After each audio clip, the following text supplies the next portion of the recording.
गलती हो सकती है, गुनाह नहीं है। वोट नहीं मिलना गुनाह नहीं है। मैं बिहार की जनता के सामने अपने साथियों के साथ बिल्कुल सर उठा के ये कह सकता हूं कि हम लोगों ने गुनाह नहीं किया।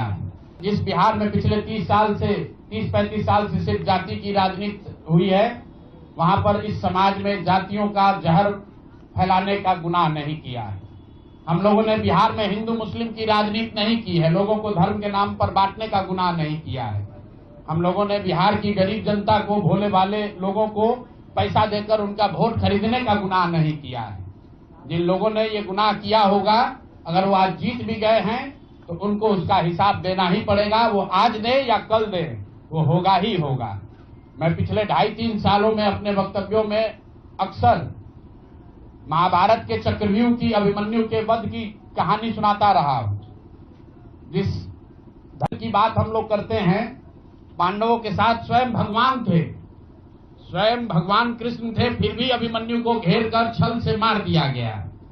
लेकिन उसके आगे की भी एक कथा भी है कि अभिमन्यु को मार दिया गया, लेकिन उससे महाभारत नहीं जीता गया। महाभारत जीता तो अंत में वही जो सही रास्ते पर था, जो धर्म के साथ था। तो आप निश्चित जानिए कि जीत तो जन स्वराज की ही होगी। आज जरूर धक्का लगा है और उसके लिए जो कुछ भी कमी है उसको सुधारा जाएगा और उतनी ही ताकत से फिर खड़े होंगे। अगर आप ये कुछ लोग ये सोच रहे हैं कि मैं बिहार छोड़ दूंगा, तो आपका ये भ्रम है। अंग्रेजी में एक फ्रेज है, you are not defeated till you quit. जब तक आप छोड़ेंगे नहीं तब तक आप हार नहीं सकते हैं।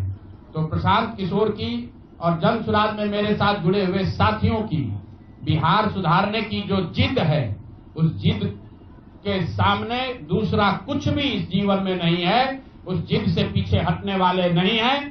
पूरी ताकत से, पूरी ईमानदारी से। लोग कह रहे हैं कि मैंने 3-3.5 साल में बहुत मेहनत किया है, तो जितनी मेहनत करते हुए आपने मुझे 3 साल में देखा है, उससे दुगनी मेहनत करेंगे और पूरी ताकत से लगेंगे। पीछे हटने का सवाल नहीं है। जब तक बिहार को सुधारने के अपने संकल्प को पूरा न कर लें, तब तक पीछे हटने का कोई सवाल ही नहीं है।